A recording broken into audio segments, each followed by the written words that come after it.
Tonight, theCAID is proud to present your hosts, Toria Blanchard and Lauren Hood.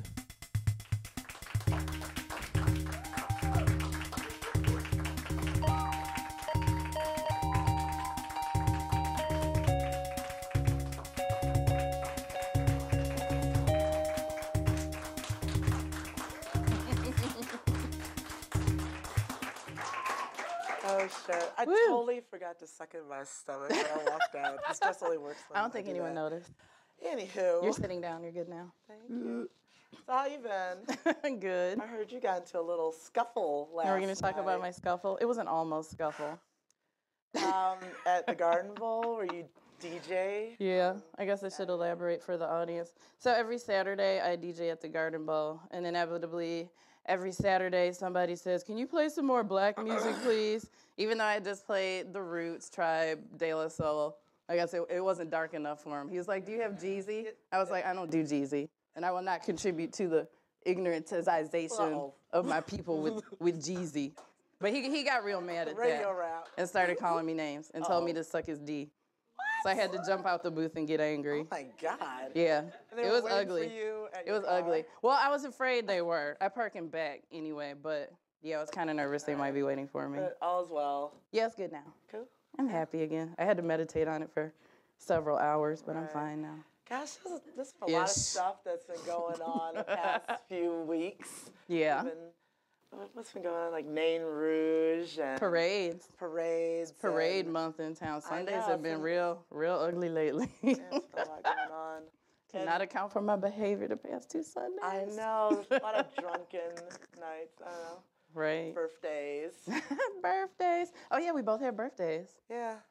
We had a little karaoke party at the Burton Theater. It was fun. Little. She rented out the Burton Theater for her birthday. It was like a Coming to a Color Purple, where we quoted Coming to America in Color Purple. So. It's a fantastic idea. And it was great because they had a karaoke and the words were on the screen. On the big movie screen, it was great. It was awesome. And people dressed up as their favorite characters from Color Purple and Coming to America. Right. So I was mostly Coming to America. No one to be any of them ugly folks in Color Purple. So that is not a cute look for a birthday party. Hey. I'm dressed up as Miss Steely. No one came in blackface. I was like, oh. You're like, kind of, I don't know. But Liz Taylor just died. That made me yeah, that was sad. Hmm. Oh, she was an icon. I swear, I used to act out that commercial. Oh, do it. Commercial. These have always brought me luck. You just like throw down your mother's clip-on earring on the Here's some ground. extra diamonds. Yeah, so, but white diamonds. White diamonds. The stuff was just so strong. I don't know, it wasn't we don't have characters like that now. No. Who's the modern her? There isn't anyone. Right. I don't know.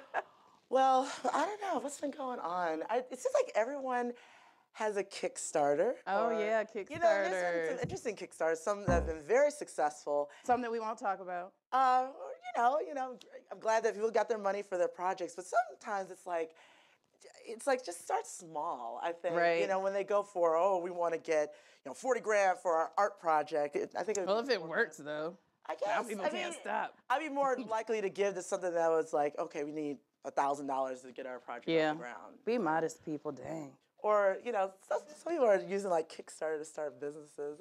Right. Like, they're just getting lazy. Write a grant proposal. I don't know, but.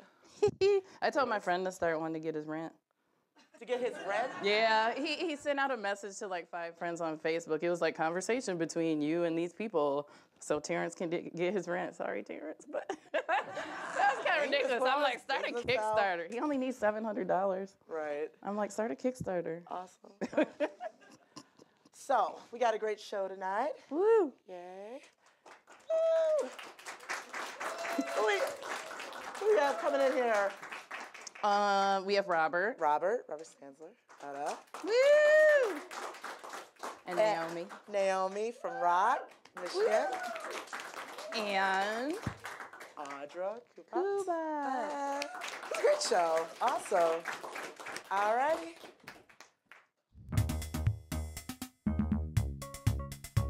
Good Girls Go to Paris Crepes is located in Detroit on 15 East Kirby, Suite 115, facing Woodward Avenue in the Park Shelton building. All 50 varieties of crepes are cooked to order using a traditional crepe rake on the single cast iron crepe griddle. All right, let's welcome Naomi Debebe from Rock, Michigan.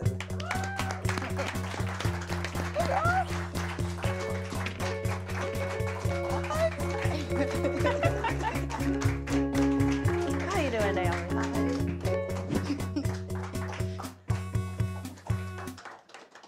Hey, Naomi. Hi. Hi. So tell everyone, what is Rock, Michigan? Okay. ROC is it's ROC, by the way. Stands for Restaurant Opportunity Center of Michigan. It's a nonprofit organization that fights for the rights of restaurant workers to create a better working condition. It's part of a national organization called Rock United that's based out of New York. It was started during 9/11 by a group of restaurant workers that were working at Windows on the World, which was a fine dining restaurant on top of the World Trade Center. In the midst of, during the tragedy of 9/11, about 70 workers lost their lives. There were about 300 workers working there. And that tragedy, while they were trying to organize and figure out, what they're going to do next, because a lot of times there's not any protection for restaurant workers. The owner of the restaurant, he has nothing to lose. He collected his insurance money and went and opened another restaurant in downtown. And when they were trying to get their jobs back, he did not want to hire them back. So these restaurant workers got together, they fought, and after long hours of fighting, protesting, and awareness, they were able to get their jobs back. And so after that, they were like, well, we're not the only restaurant workers here. Why don't we organize other restaurant workers? And Rock, New York was born about 10 years ago. And ever since then, about 3 years ago, they decided to branch out to different parts of the country. So now we exist in 7 different cities. So I'll list them off. New York, Yeah, Michigan, Chicago, LA, DC, Miami, New Orleans, and we just started out Philly this year. So kind of like what we are. And Rock, Michigan has done some great things in the local area. You want to talk about that? Okay. Without going too much into detail. Sure. So I guess it might help if I should explain just briefly how we function. So it's we use a 3-pronged system nationally and locally in all the affiliates. And one of the first things that we do is research and policy. So in order for us to exist anywhere and kind of like fight for the restaurant workers, we have to do research. So in Detroit, we did 500 surveys of restaurant workers and about 40 restaurant owners. And then based on that, we published a report called Behind the Kitchen Door, which is also a replica of all the other locals are doing. Which kind of gives you an overview of the industry, like from the worker's perspective, the employer's perspective. The issues that we found mainly here in Detroit was discrimination and segregation at the job. And then based on that, what kind of low-cost effect that it has on the community and the consumer, and then also on the wage division, and then also some proposed policies to kind of like counteract that. Second thing that we do is we organize high road employers. So in order for us to come up and say like, hey, this is what's going on in the industry. It's, by the way, the restaurant industry is the largest private sector in the country. So we organize high road employers, which means that employers that believe in the things that we do and that testify on behalf of restaurant workers because they run their environment, healthy conditions, living wage for their workers, health insurance, and paid vacations and paid sick days. Which is what I do at Good Girls Go to School. Yeah. They get insurance, health benefits, and tips, and I pay them very Exactly. well. Puts me in the poorhouse. Which is why you should come over. A lot of workers. It's great, So tell us about the restaurant that you guys have going locally. Okay, so I'm glad you asked. So part of this restaurant that you're talking about, which is going to be called Colors of Detroit, ties into this high road as one of the prongs. So in New York, just to give you a background, in New York, when these workers came forward and they established Rock New York, one of the things they did was like, they decided, they're like, well, we need to have our own model of a restaurant to show that it is possible to have a place where workers are paid a living wage, everything's sustainable, local sourcing, so that the industry that's fighting against us can kind of like back off a little bit, and also kind of to show an example, right, a model restaurant. So ROC, one thing I didn't mention, is a member-owned, member-led organization. So no restaurant workers, no ROC. Period. And so Colors was launched not only to commemorate those that passed away on the tragedy of 9/11, but also to set the tone, an example of a model restaurant, which is also a training center by day and a fine dining restaurant. So now, ROC Michigan, since we've been here in Detroit 2 years, this year we became independent, so we're not going to be, I don't know, before we were under the umbrella of ROC United now, so we're kind of like flying off the nest on our own, and this means that we're going to be launching a Colors of Detroit in the fall here downtown Detroit in Harmony Park. Awesome. We're going to be starting off, we're going to launch the training center part of it, kind of like think of it like from the farm to the table. We're going to be training restaurant workers. We offer free fine dining classes, like bartending classes, hopefully culinary classes once we have the facility open. And at the same time, we'll be placing in jobs for local Detroit residents, about 100 to 150 workers a year into living wage jobs. Excellent. Thank you. Thank you so much for your great work. Thank you. Thanks so much for stopping by. The Boggs Center helps grassroots activists develop themselves into visionary leaders and critical thinkers who can devise proactive strategies for rebuilding and re-spiriting our cities and rural communities from the ground up. These new leaders will demonstrate the power of ideas in changing ourselves, our reality, and demystifying leadership.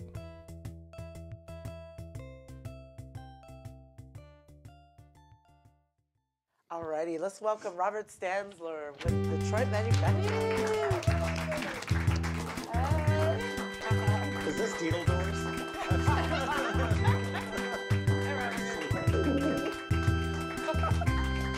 Weird echo. It's like when two microphones touch. I have to say, that's a great jacket. Oh, thank you. Yeah, is that one of yours? It is, yeah. Oh, that's sweet. It's old too, yeah. How much is something like that? Okay. Oh, they fall off trucks sometimes. You should donate some to the show. Right. I don't want anybody to have to start a You need to donate Kickstarter to buy a 3. jacket, so that's the theme of the week. Right. So tell us, like, what's going on with Detroit Manufacturing? Well, And what it is. And, yeah, Detroit Manufacturing is my company, and we're in the Eastern Market, and we just moved into a big firehouse bay on Russell, and in a few months we're going to have like a brand experience online there where people can come in and see printing going on behind glass, kind of neo Greenfield Village, and they can buy the stuff we make, which we normally vend out in the market on Saturdays and at all the festivals and little indie boutiques around town. Yeah, so where do you sell your merchandise? Well, in the immediate area here, the Historical Museum, Goods, right next to Good Girls. Inside Detroit, Flow. We vend in the market. Detroit Threads sells a little bit, and then it fans out from there. We probably have somewhere around 55 dealers right now. Cool. And it's all Detroit, and we like to put there's so much Detroit stuff now. It's kind of this whole like world of stuff. Yeah. And that drives some locals crazy. They get tired of it. They want to. Yeah, I mean, how Well, you were many- kind of the first. I was there early, and I think now it's changing again too. Right. I think it's not just enough to make stuff anymore and slap Detroit on it. There's a lot of that, and there's a lot less putting Detroit in stuff. And Right. we want to create a center where people can know that's going on. They can see it. They can touch it. Kids can come and make their own stuff. We started letting kids make their own shirts on site at the DIY and the Maker Faire and Dally a little bit this year. Cool. And really just I think there's too much Detroit. There's too much Detroit abuse. Right. I mean Now we're getting into it. Yeah. I know it's a sticky subject, but I mean, But it's true. It's true. It's like, I mean, how many Detroit T-shirts can you have? How many? I mean. And there's other weird things too, like I'd throw into a Kickstarter to make the Pistons quit using the name Detroit until they play in Detroit, you know. But that's being picky, you know. I mean, and there's a thin line between. There are conversations you have with people where you feel like it's about being more Detroit, and then there's just the idea that there is a city here. It's not a region. That there's a whole design terroir that belongs to Detroit that's that needs to be reclaimed and be celebrated and be reconnected with the place and with the actual place. And not just this Detroit T-shirt moneymaker thing, and just not stuff that's made locally. Not if it's just about making stuff, right? Then we've failed. Then everyone's failed because there's too much stuff in the world. But if you can make stuff and you can put your opportunity where your mouth is and give a few people a job in the place that you're selling, extolling, and teach some people skills that they can carry on and have like real jobs. That's more than just calling Pennsylvania and ordering some more Detroit shirts. Right. Fair enough. Yeah. But stuff that's imported from Detroit, right? Oh. Well. I'm not gonna get into that. No, No. Fair enough. Well, anyways. This guy right here, Bill Bonds. I noticed he's on a lot of your T-shirts and. Well, he's the next. He's iconic. He's definitely an icon, and he's like, I don't know, he's in that pantheon of Detroiters with Coleman and the other mayor, and he's one of these. He's one of these Detroiters who. He said what he felt, and that was too much for some people and not enough for other people, and that's how we are. You're the Bill Bonds of 2011. The people that earned the. I mean, didn't he make like $1 million a year? He was the first $1 million local anchor in America. Right. And he's still around here. He actually, we started making. With his hair. We started making Bill Bond shirts a little while ago. Right. And he actually turned up at this store called Funky 7 in Ferndale and bought Bill Bonds Has a Posse shirts for his whole family for Christmas. Yeah. And he got a kick out of it. So that's all right. Did he also get a sticker? I just probably got a free sticker. Off and put it on the desk. I'll be yelled at. I'm not going to do it. I'll leave it alone. Yeah, you need like a Lou Gordon sticker to put on a desk of a talk show. Who? No, there wasn't. Right. That's what I was thinking. A Detroit talk show host from the 60s. Oh, okay. Check our Facebook page. We'll post something about it. But it's great. It's great to see talk going on in Detroit. Absolutely. The world, like you mentioned in your monologue. The world and the lives of the creative class are becoming more political all the time, and we need places to really talk and to really express ideas and to get them out, even if it's Even if it's sticky, even if it's everything has become very political, and people are like forced to talk about it in the conversation. Politics aren't just liking and unliking stuff anymore. It's the political bell. Fair enough. All right. Thank you so much for stopping by. Woo!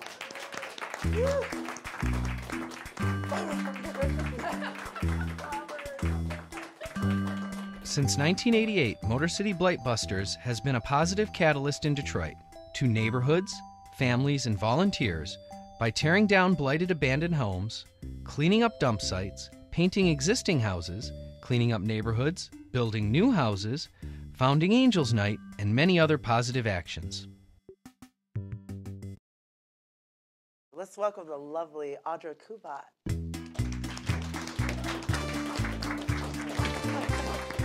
Thank you.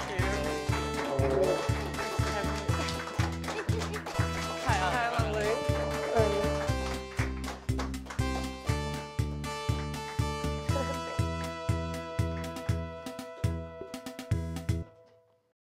Your voice is so lovely. Oh, thank you. It's just like this ethereal, kind of like a fairy. I don't know. It's beautiful. Thank you. So what's been up? I don't know. I've been writing a lot of new music. Kind of haven't been doing a lot in the last little while, but lately, I guess, kind of working on a lot of new stuff. So. Where do you get your inspiration? I guess just from like every single experience. I think, you know, for me and a lot of artists and just people, it's like we're just these really uber sensitive people, and it's like everything can be like really powerful, you know. So I think just really everything. You have any shows coming up? I do. April 9th. It's a Saturday evening at the Trembleplex Theater. So you should come. At what time? I think 9 o'clock, 9:30. BYOB. And you can decide what those letters mean. Yeah, exactly. It's like, these officers don't shut it down. I want to see the tattoo on your arm. Oh, it's a wise little owl. It's an owl. Yeah.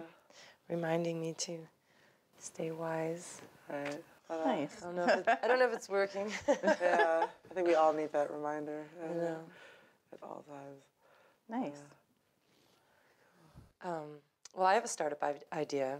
I want to raise money to tune the piano at the Trembleplex, which is sort of a community space a lot of times. So I want to have it tuned, and so folks can come over and play, and I can give lessons. There we go. I give piano lessons. Now, a great is this idea. A Kickstarter? I don't know. We'll see. You can come by and drop off a donation and say it's for, you know, the piano do the Kickstarter tuning. thing. It's sexier, and then you get people. Right. Like, just, Is that like a real? Is that like a? What is that? I mean, is that like a website? Should I be talking about this right now?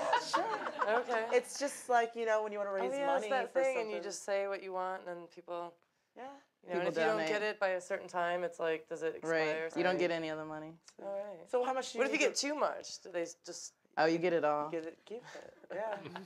So how much would you want to raise for?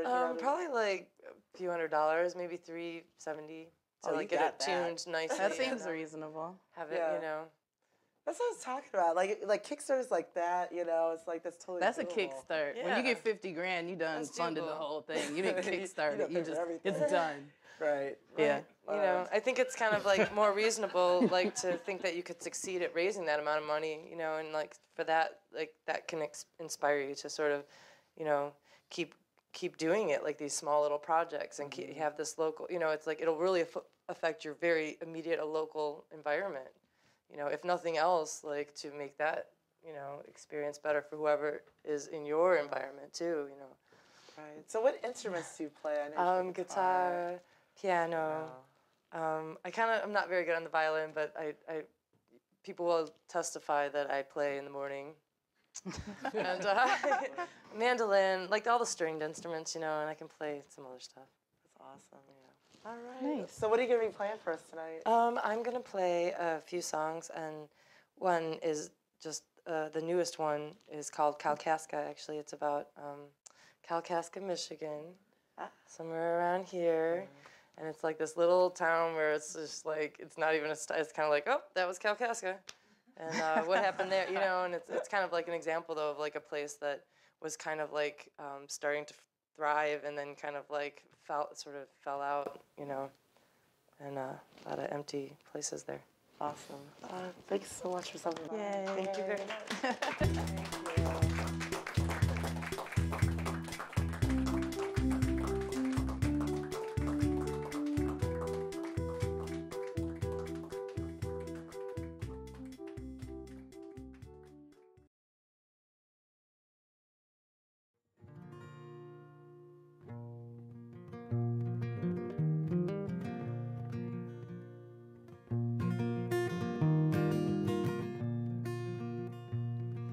Driving up through old Kalkaska, I walked through a path lined with pines, and wide and we lay down in the grass so tall.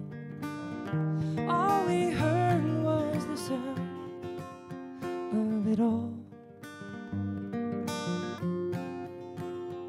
When I found their love, I had forgotten, and it spoke to me in plain and honest words. And when you wrapped your arms in mine, your hands took hold of my heart, this restless heart.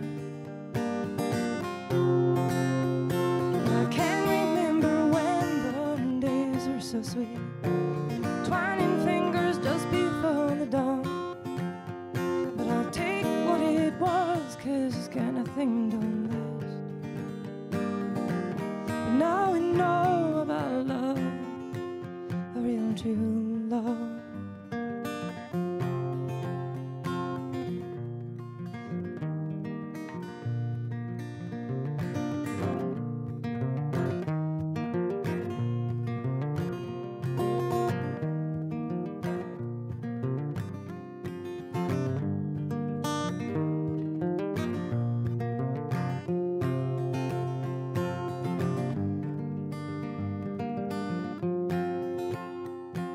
Swam in the streams of a moment, and we kissed under wooden piles of stars.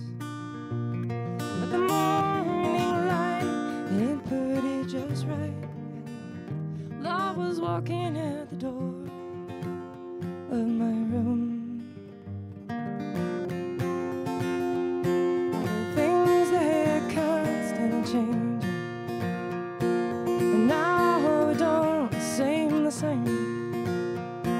But when I walked away, so I said to myself, this kind of love you don't forget till it comes again.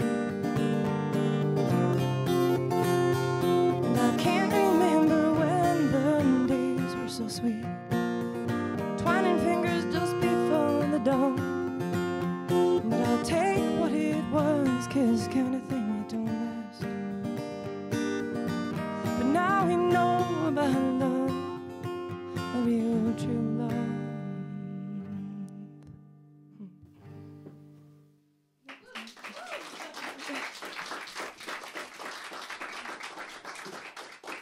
Thank you very much. That was a song called Kalkaska, and this is called, it's called Look at Me, I think, and Look at You, maybe. That's what it's called. The name is still in a work in progress, I guess, just like all of us.